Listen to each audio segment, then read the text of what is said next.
Dari Al-Ahzab 28 sampai 33 ini jadi jelas bahwa Ahlul Bait itu pertama adalah orang rumah Nabi. Ada satu hadis mengatakan bahwa Nabi SAW menyebutkan yang namanya Ali, Fatimah, Hasan dan Husain radhiyallahu anhum ini ahlul baitku. Masih relate dengan Al-Ahzab bahwa ahlul bait itu adalah keluarga rumah, bukan keturunan. Bukan keturunan. Ada yang harus diluruskan juga, yaitu surat Asy-Syura ayat 23 yang berbunyi qul la as'alukum alaihi ajran ilal mawaddata fil qurba, yang artinya katakannya Muhammad, aku tidak meminta imbalan atas dakwah yang aku lakukan, melainkan cinta dan kasih sayang dalam kekerabatan. Bahwa ilal mawaddata fil qurba artinya adalah kecuali cinta dan kasih sayang dalam kekeluargaan, dalam kekerabatan, bukan cinta kepada keluargaku, bukan cinta kepada keluargaku. Mari kita lihat bagaimana komentar para ahli tafsir surah ke-42 Asy-Syura di ayat ke-23. At-Tafsir Al-Kabir karya Al-Imam Al-Fakhr Razi. Illal mawaddata fil qurba, yang dimaksud al-mawaddah fil qurba, kecintaan kepada kekerabatanku, beliau simpulkan itu ada 3. Bisa umatnya, ya, seluruh umat beliau yang mengikuti seluruh tuntunan Rasulullah SAW dengan benar. Tafsiran kedua diartikan pula dengan sahabat-sahabat Rasulullah SAW. Nah, tapi yang paling menarik ada yang ketiga, dan ini menempati level yang tertinggi, yaitu langsung keluarga besar keturunan Rasulullah SAW. Baik ya, semua tersambung dari Al-Hasan ataupun Al-Husain ridwanullahu alaihima, yang keduanya tentunya tersambung kepada Sayyidah Fatimah Az-Zahra, ya, putri Rasulullah SAW, istri dari sahabat mulia Ali bin Abi Thalib karramahullahu wajhah. Pemilik tafsir Al-Kasyaf Az-Zamakhsyari menyampaikan satu riwayat, annahu lamma nazalat hadhil ayah, tatkala turunnya ayat ini, illal mawaddata fil qurba, kemudian kila, dikatakan kepada Rasulullah SAW, ya Rasulullah, wa ya Rasulullah, man qarabatuka haula'i alladhina wajabat alaina mawaddatuhum. Ditanyakan kepada Rasulullah ketika ayat ini turun, ya Rasulullah, siapakah yang dimaksud kerabatmu itu yang wajib bagi kami ini menyayangi mereka, mencintai mereka? Maka apa jawab Nabi? Faqala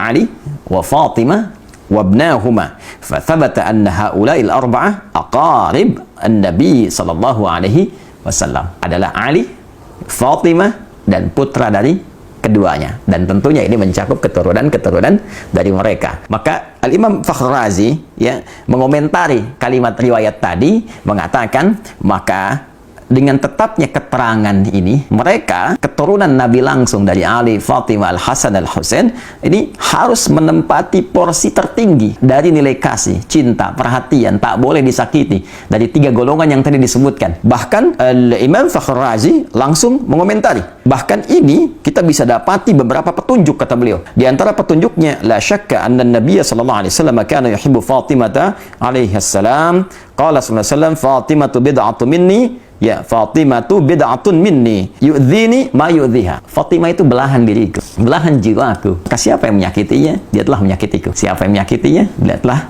menyakitiku. Dan bukankah keturunan dari Fatimah Az-Zahra belahan dari jiwa beliau juga? Bukankah Al-Hasan putra beliau, Al-Husain putra beliau? Tentu itu belahan jiwanya. Dan keturunan dari Al-Hasan, keturunan dari Al-Husain, para sayyid, syarif, yang mendapatkan cinta, yang dicintai, itu keturunan langsung yang terurut nasabnya kepada Sayyidah Fatimah Az-Zahra. Dan ketika menjadi belahan jiwa Sayyidah Fatimah, maka menjadi belahan jiwa Rasulullah SAW. Karena itulah saking tingginya derajat mencintai keluarga besar ini pada level yang pertama, sampai dijadikan doa dalam tasyahud. Allahumma salli ala Muhammad wa ala ali Muhammad. Ada juga penguat di tafsir Ibnu Katsir. Ini dalil dari Ibnu Katsir yang menguatkan bukan hanya Fatimah ya radhiyallahu taala anha, Ali bin Abi Thalib, dan putra keduanya itu Al Hasan Al Husain. Tidak dicukupkan mawaddah al-qurba fil qurba pada keempatnya. Nah, di antara buktinya apa yang disampaikan oleh Imam Ibnu Katsir dalam tafsirnya, tafsir Al-Qur'anil Azim.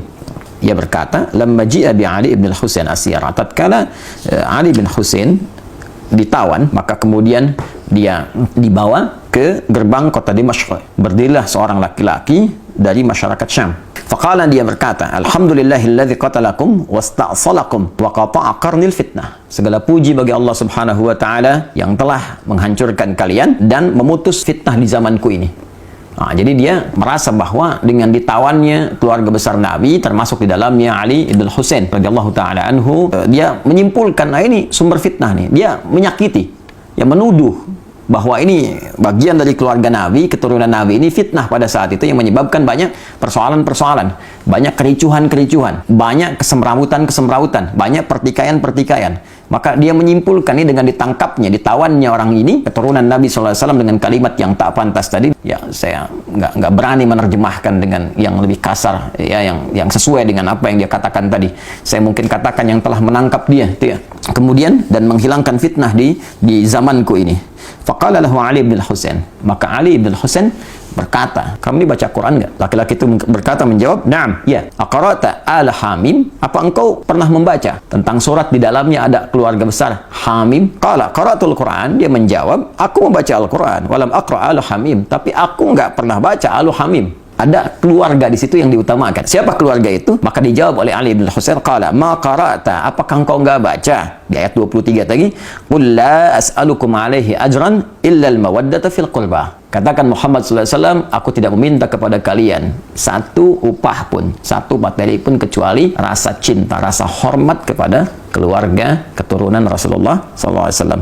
Qala, maka orang itu berkata, apakah kalian itu termasuk golongan mereka, keluarga Nabi SAW?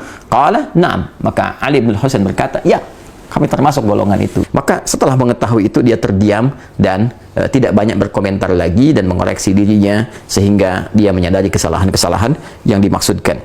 Maka dijawablah kemudian oleh Amr bin Shu'aib, yang dimaksud di ayat ini spesifik, maksudnya adalah kerabat Nabi SAW. Jadi bila kita punya keluarga saja kita jaga, kita sayangi, maka demikian Rasulullah menjaga, menyayangi keluarga besarnya, termasuk keturunan-keturunannya. Karena itulah di dalam bahasa Arab, orang yang dicintai disebut dengan mahbub, mahbubun. Orang yang mencintai disebut dengan muhibbun. Kalau kita ingin satukan keduanya, mencintai dan dicintai, maka kalimatnya berubah menjadi habibun. Habib, orang yang dicintai, ya, orang yang sekaligus mencintai. Maka seringkali keturunan-keturunan Rasulullah itu disebut dengan habib, untuk memberikan kesan bahwa keturunan-keturunan Nabi mesti menjaga nilai mawaddah yang diturunkan langsung oleh Rasulullah dengan banyak melahirkan cinta kasih pada sesama, baik dalam bentuk amar ma'ruf ataupun nahi mungkar.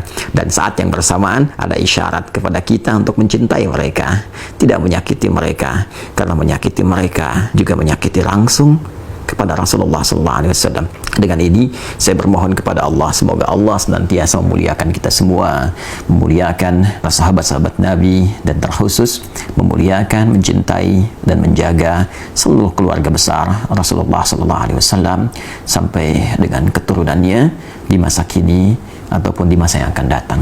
Saya pun memohon maaf jika dalam setiap tutur perilaku ada tindakan-tindakan yang boleh jadi menyakiti keluarga besar Rasulullah SAW, dan semoga maaf Anda, kasih sayang Anda menjadikan peluang yang terbuka bagi saya untuk berjumpa dengan Rasulullah SAW dalam keadaan yang gembira bersama Anda semua dalam naungan ridha Allah Subhanahu wa Ta'ala. Islam Asbaca Channel dan Kun Alafa Media mengajak untuk mendoakan beliau, dan semoga video ini menjadi amal jariah beliau dan bermanfaat fitini wa dunya hatal akhirah buat kita semua. Lahul Fatihah.